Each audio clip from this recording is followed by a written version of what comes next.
Sraith Pictiúr a chochtaíoch ag toghadh scoláire na bliana. Pictiúr a haon.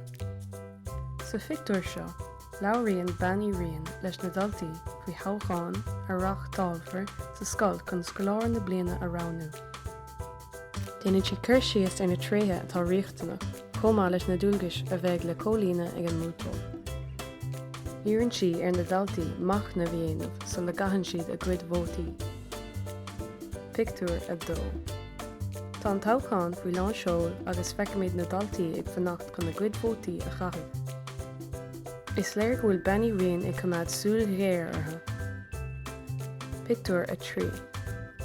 Sa pictiúr seo, tá comhaireamh na vótaí ar siúl san oifig ghinearálta. Thabhraíonn duine den na mútóirí le bannaí rian leis an tasc seo. Folamhíonn siad an bosca vótála ar an deisc agus tosnaíonn siad ag comhaireamh. Pictiúr a ceathair.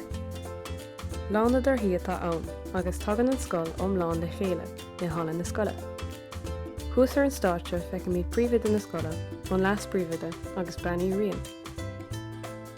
Fógraíonn an príomhide go bhfuil an tura aice agus teaspáinn siad cuireann an bhútóir don slua. Tá na dultaí go léir ar bís. Pictiúr a cúig.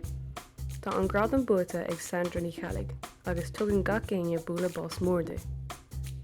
Pictiúr a sé. Tagann Sandra chúsar an stáitse agus bronann an príomhide an cuireann uirthi. Tá úna an domhan ar Sandra go bhfuil scoláire na bliana buata aice. Deir an príomhide le go bhfuil a rath tiltte aice. Léiríonn siad sárúmpar i gcónaí, ibrionn siad go daon díola agus cuidaíonn siad i gcónaí le daoine eile nuair is féidir le. Déanann siad toghadh is mór le arís. Ceistena. Caladh siúl ag na dultaí a Pictiúr a dó. Gabhfuil na múntóirí a Pictiúr a trí. Conas a bhíonn Sandra a Pictiúr a sé.